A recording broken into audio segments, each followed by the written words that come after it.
Bueno, buenas tardes a todos. Gracias por estar acá. Gracias por todo el apoyo de quienes permitieron que se pudieran hacer estas jornadas. Y yo voy a tratar los temas que siempre me apasionan un poco, aunque en el intervalo mi amigo Sergio me dijo, mirá que vamos bien con los tiempos, no los descompagines. Bueno.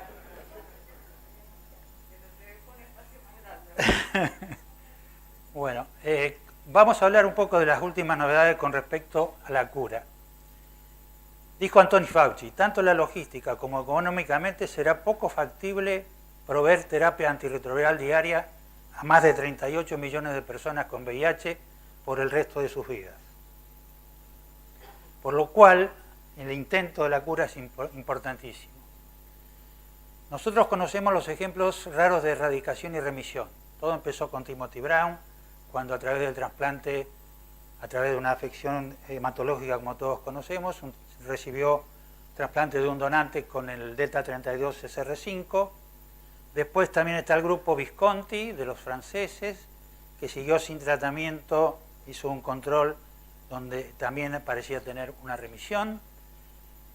El caso del paciente de Londres, que también recibió un trasplante de un donante con delta 32 SR5, y el caso de Lorraine Willenberg, que es una profunda control delete, que también lograba la remisión, pero que luego va a replicar.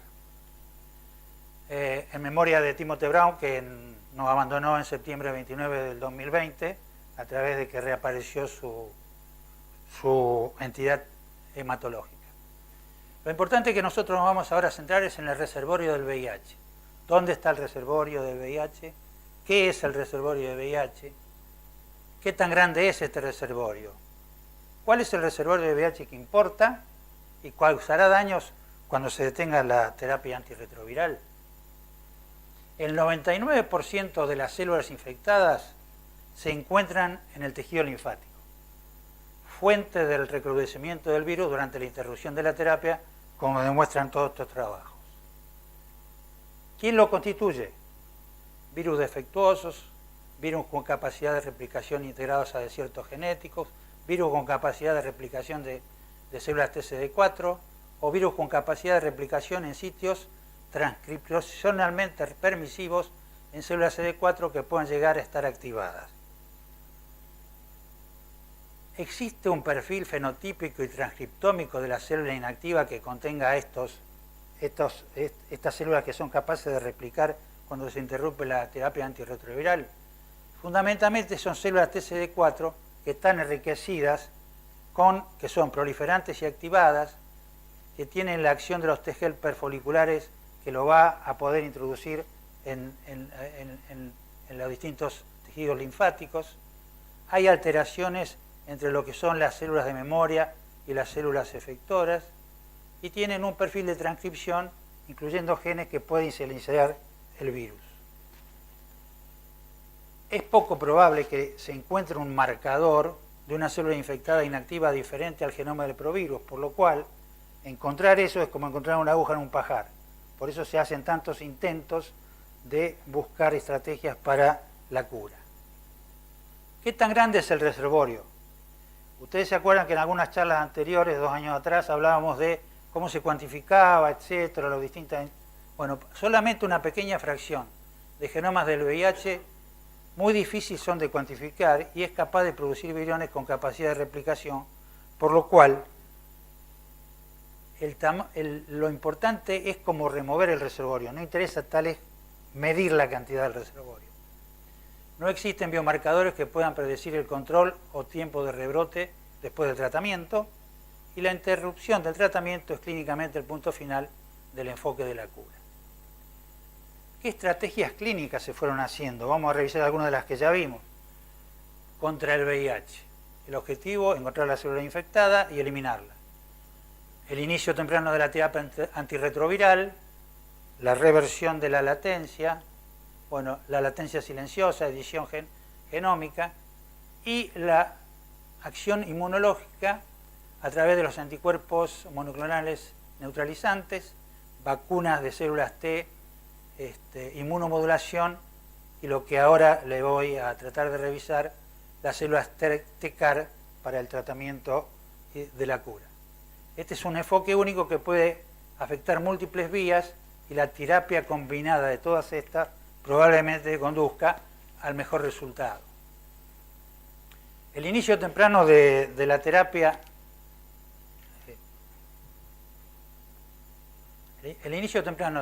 antirretroviral no implica cura.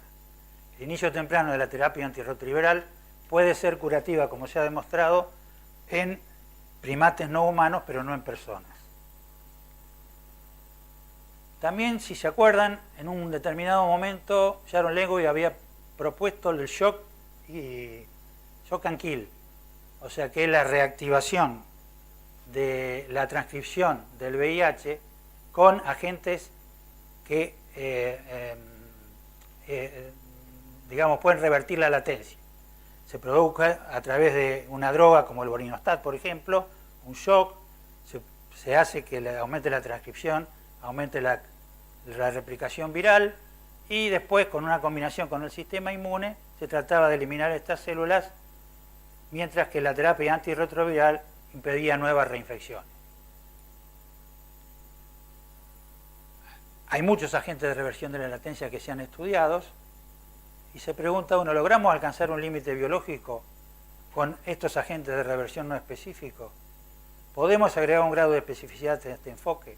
Bueno, son varios intentos que han mejorado con nuevos agentes, pero todavía este camino no ha conseguido llegar a eliminar los reservorios. Entonces se echó mano a lo que es el immunocheck blocking, que sería el bloqueo inmunológico de las señales, como tener el antígeno PD1 que tiene las células TCD4 infectadas del HIV, o los CTLA4, que son células que los que hacen inmunoterapia saben bien que tienen la posibilidad de tener una disminución de todas estas células inmunológicas, y los resultados de estudios clínicos hasta la fecha son variables y por lo general poco alentadores. Este caso es un ejemplo de dos pacientes que han aumentado la transcripción de receptores de anti-PD4 solamente en 2 personas. Se ha demostrado la eficacia. La otra estrategia fue utilizar vacunas terapéuticas. Hay como más de 100 ensayos de vacunas terapéuticas completos en estos últimos 20 años, ya sea de ADN, de ARN, de péptidos, de vectores virales, de vectores lentivirales o de células dendríticas. Son seguras, generalmente inmunogénicas, pero sin beneficios en la mayoría de los estudios y con muy pocos beneficios en pocos estudios. ¿Por qué estas vacunas terapéuticas pueden no funcionar? Porque puede haber respuestas inmunodominantes preexistentes, escape del epítope del virus, falta de potencia, inflamación e inmunosupresión, y santuarios de tejidos que no se pueden alcanzar. O sea, hay múltiples barreras contra la eficacia de estas vacunas terapéuticas. Y muchas de ellas se han combinado con la estrategia antes que dije del bloqueo, del inmunobloqueo. Se pasó entonces al accionar de los anticuerpos neutralizantes. ¿Se acuerdan de los anticuerpos neutralizantes monoclonales? Que había anticuerpos de distinta potencia. Puede haber que tengan acción sobre muchas cepas, pero no potentes, y ahí se llegó también a desarrollar amplios y potentes anticuerpos monoclonales neutralizantes. También se acuerdan que se hizo combinación de 2 anticuerpos neutralizantes que mejoraban la acción de esto, y las personas con virus sensibles a los anticuerpos neutralizantes combinados, por ejemplo, de A2, permanecieron suprimidas durante 15 a 30 semanas, pero luego de quitado el tratamiento, o de quitado estos anticuerpos, cuando se fueron agotando, reaparecían. También se usó vectores para introducir estos anticuerpos en los organismos, y también fue variable digamos así, el tiempo en el cual estuvo sin replicación cuando se quitó la terapia, pero de luego volvió a replicar.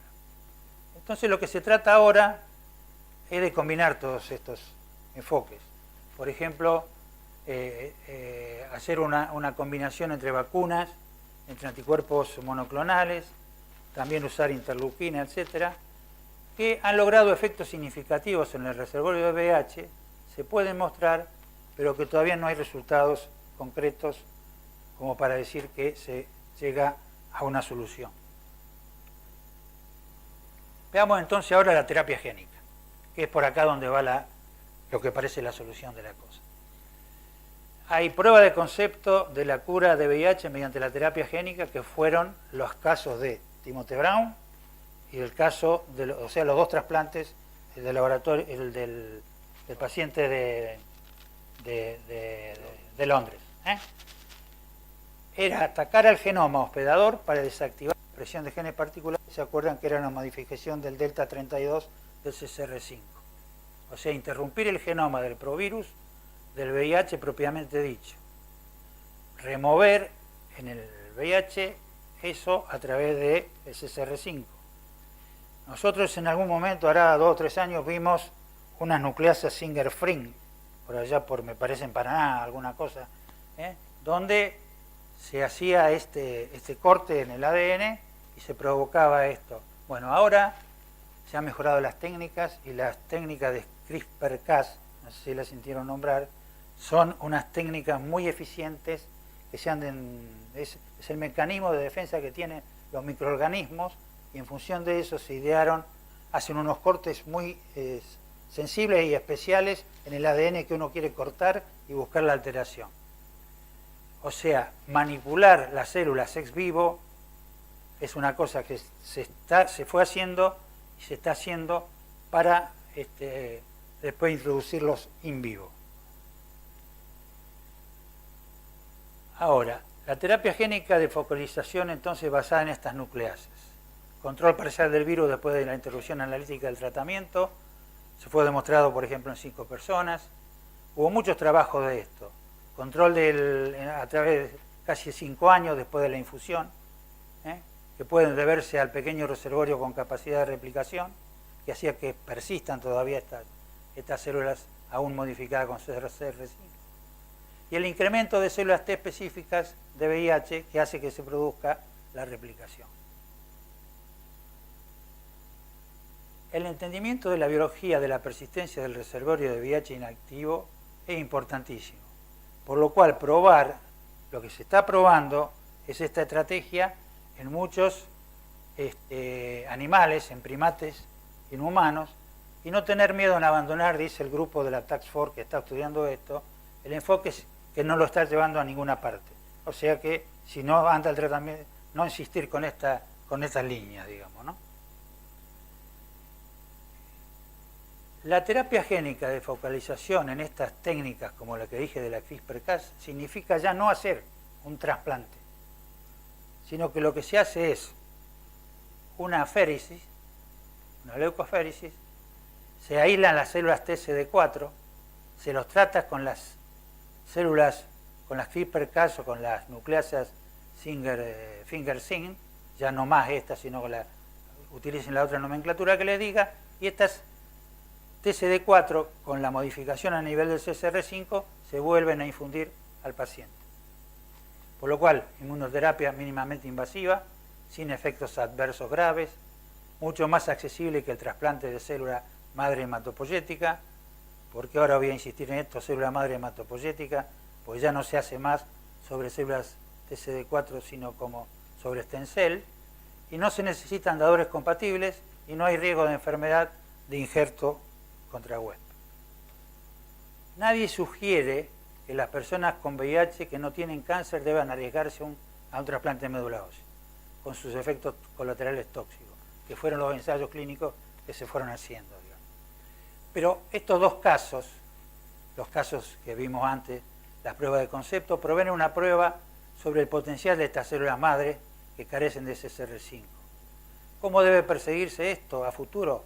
Hay avances recientes en métodos, como yo le dije, las CRISPR, para alterar genes en las células. Estas técnicas pueden ser usadas genéticamente para alterar células de personas con VIH, desactivando el gen CCR5. Esto es un poco lo que en su momento vimos, que era con cualquiera de las técnicas, en este caso la CRISPR-Cas, se corta el DNA y se altera, se rompe la acción del CCR5.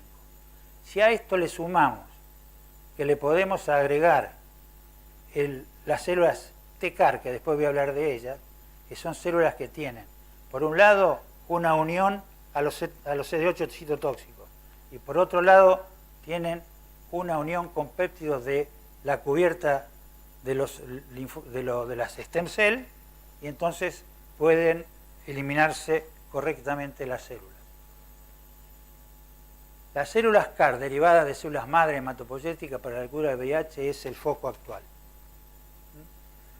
Este grupo de trabajo da la persistencia y funcionalidad a largo plazo de las células T receptoras de antígenos quiméricos derivadas de células madre hematopoyéticas en primate no humano, ha demostrado en todos los trabajos que este está haciendo que son muy eficaces. Lo más importante de esto es que esto permite, estas células CAR, que se llegue a los santuarios, que se llegue a los lugares como el tejido linfóide,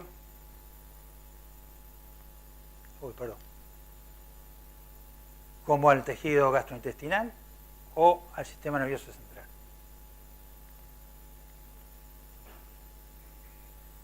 Por lo cual, en este momento se está trabajando mucho sobre parámetros de manufacturación optimizada de células TCAR en los animales. Esta es una expansión demostrada de células TCAR específicas en estos animales y enfoques probados para incrementar en vivo la persistencia y funcionalidad de estas células TCAR. O sea, las células TCAR combinadas con las alteraciones del CCR5 parece que es lo que va a dar el resultado óptimo.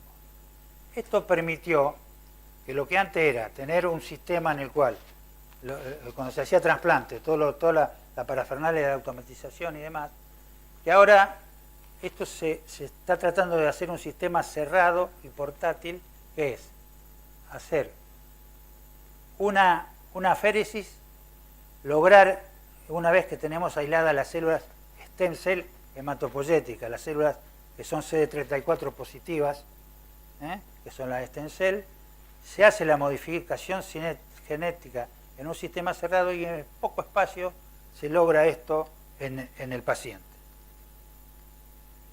Esto se va optimizando y las células CAR basadas en célula madre pueden sobreponerse a limitaciones que antes tenían las células T. O sea, de lo que se hacía en células T se pasó a célula stem cell, con todas las ventajas que yo recién mencioné con respecto fundamentalmente, que es el traslado limitado a tejidos donde el VIH persiste, como ser a los tejidos linfáticos, al sistema nervioso central, etc. En definitiva, esto es lo que se busca, aislar y purificar células madre del paciente, modificarlas y reintroducirlas en el organismo. El objetivo es tener en una caja y terminar en una inyección solamente al individuo. En esto se está trabajando muchísimo y se piensa, como se está demostrando en animales y demás, que se va a conseguir una repoblación hematopoyética y de reconstitución inmune junto a la posibilidad entonces de quitar la terapia por largo tiempo y llegar a la cura. En esta última sesión de la IAS se trabajó mucho con los países no desarrollados porque hay un trabajo de la Task Force que trata de llegar a que a los países no desarrollados llegue una inyección solamente para lograr la cura de todos los pacientes. Otra cosa que está favoreciendo esto y que está ayudando es los vectores virales, o sea, se usan distintos vectores virales también para introducir, por ejemplo, células B que pueden producir los anticuerpos neutralizantes dentro del organismo. O sea que tanto los vectores virales como las nanopartículas es toda la acción que en este momento se viene para la cura. Para terminar, el panorama actual y a futuro en el tratamiento del VIH probablemente todavía sea un proceso largo, duro, repetitivo. La primer cura no podrá competir con la terapia antirretroviral para la mayoría de las personas. Nosotros estamos aquí, en este momento, en el 2021, pero en los años venideros, juntando lo que son las distintas estrategias que mencioné, más llegar a la posibilidad de tener la cura en vivo por terapia génica es lo que se aspira. Y para esto debo mencionarles que se está trabajando muchísimo con Bill y Melinda Gates Foundation y los laboratorios del NIH, que unen fuerzas con la lucha contra el VIH y la anemia de células falciformes. Porque, por ejemplo, las células anemia falciformes, como para la terapia para la leucemia linfática aguda de los chicos y todo eso, ya hay terapias CAR muy eficientes y demostrados y se usan actualmente. O sea que ahora están enfocados de hacer eso más la enfermedad del VIH. Por último, entonces, definiendo la terapia escalable ideal para la cura del VIH, va a ser aparentemente segura, no tiene grandes contraindicaciones, portátil, administración percutánea en un solo encuentro, remisión del virus duradero, remisión del virus sin antirretrovirales por más de 3 años, incluyendo protección contra reinfección, accesible, costo amortizado, incluyendo monitoreo de menor de $100 por año esperando de remisión, y repetible, ya cuando se pierde la remisión, que puede ser predecida o detectada, puede ser seguida por una segunda dosis de otra inyección, digamos. Para tener entonces en consideración para el futuro, recordar la frase de Fauci, tanto como económicamente como logísticamente, poco factible proveer terapia antirretroviral diaria a más de 38 millones de personas con VIH por el resto de sus vidas. Hace unos años nosotros intentábamos y fuimos en un congreso que fue a Roma, yo tuve la oportunidad de asistir, hay una task force que estudia la cura de HIV. Luego no pude seguir asistiendo a los demás por cuestiones económicas, como ustedes conocen, pero ahora la IAS abrió porque hay una esperanza para los países subdesarrollados de que aquellos que están interesados en el tema se podían aplicar. Bueno, yo apliqué y ya me dieron para enero y febrero que voy a estar en las reuniones de estos grupos. Así que ahí me voy a informar mejor y lo puedo transmitir después, digamos. Bueno, y para último decir que este esfuerzo de Bill Gates realmente y de NIH seguramente va a llegar quieren llegar sin distinción a todos los países desarrollados y no desarrollados. Ojalá que así sea.